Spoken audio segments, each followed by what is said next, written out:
I'm J.R. Church. Welcome to today's webcast. It's Thursday, March 25th. My time is moving on. I have an open letter here from the Prime Minister of Israel to the President of the United States. Benjamin Netanyahu writes to Barack Obama. This is located in the Encyclopedia Britannica blog. And here's what he says. Dear Mr. President, I wish to express my apology again to you for the embarrassing situation that occurred during Vice President Biden's visit to Jerusalem. As I said to him, and reiterate here, I did not know that the announcement of new construction in our capital was to be made, and I have taken measures to ensure that such a mistake does not recur. I understand your dismay at the timing and the substance of the announcement, and want to reassure you that my government is committed to maintaining and strengthening its long-standing alliance with the United States. As your officials have been candid in expressing their views to me, I would like to be equally forthcoming in explaining our position. We are dismayed and puzzled by statements from your administration suggesting that our government is not doing everything possible to achieve peace with its neighbors. Your Secretary of State, who undiplomatically leaked to the press what was supposed to be a private conversation, surely recalls that during the administration of President Clinton, their Prime Minister, Ehud Barak, offered to create a Palestinian state in 97% of the West Bank and to dismantle most of the settlements, as well as to make unprecedented compromises on Jerusalem. The Palestinians rejected that offer. As recently as 2 years ago, my predecessor offered the Palestinians a similar deal that they also rejected.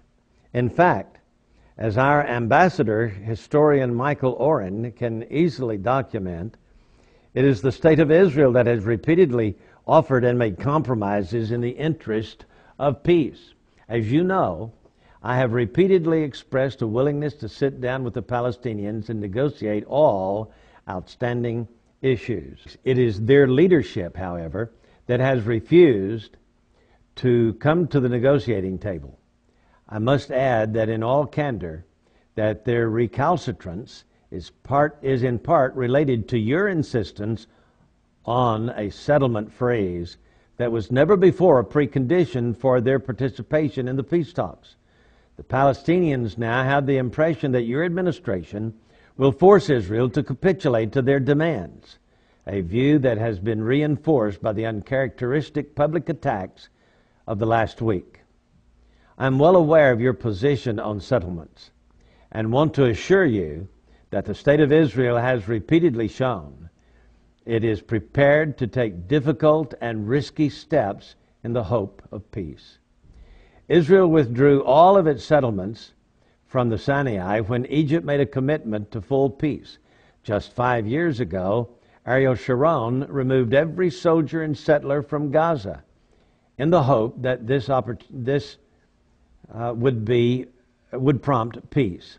Unfortunately, the Palestinians once again missed an opportunity to build on our concession and moved closer to peace by relentlessly attacking our country with terror rocket attacks. In fact, Mr. President, more than 1,000 Israeli citizens have been killed in 3 wars during this decade alone.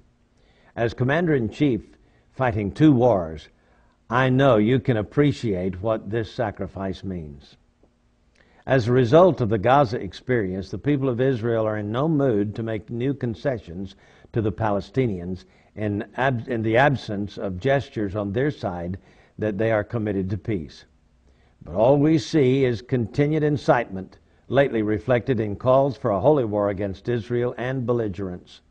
Despite this, we hear no criticism of the Palestinians from your administration, again giving them the impression that they have nothing to concede in negotiations because the United States is only interested in pressuring Israel.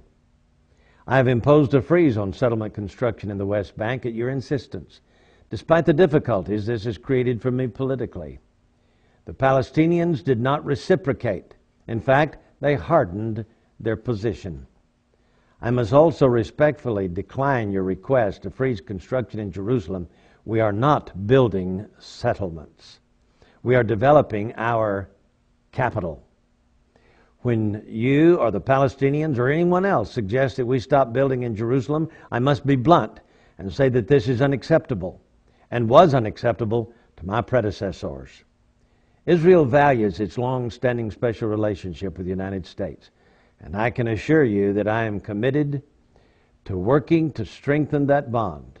I am no less committed to achieving peace with our neighbors and will do everything in my power to reach an agreement at the negotiating table in direct talks with the Palestinian leaders or any other Arabs who wish to participate. We count on our friend and ally, the United States, to recognize this commitment to peace and to work with us to ensure that a resolution is achieved that provides peace and security for Israel and allows the Palestinians to create an independent state. Sincerely, Bibi. Attaway, Bibi. You tell them. They won't listen to us. They won't listen to the people of the United States. I'm not sure they'll listen to you. But I can tell you that one of these days, Israel will be set at the head of the nations, not the United States, not the Project 4 or partnership or whatever you call the UN, the US, the USSR, and Europe, the EU. They're not going to be set at the head of the nations.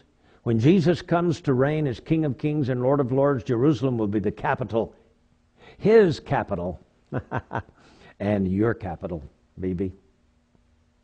And Israel will be set at the head of the nations when Jesus comes. Well, hey, I'm ready for him to come.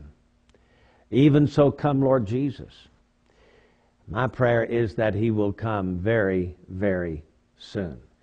I really feel like that we live in the generation that will see the coming of Jesus Christ, whom the Jews are looking for a Messiah. We're looking for Jesus. He's one and the same. And so I challenge those of you who are watching Prophecy in the News today to pray for the peace of Jerusalem and to keep looking up, for Jesus is coming soon. I'm J.R. Church. We'll see you again tomorrow with our analysis of the news.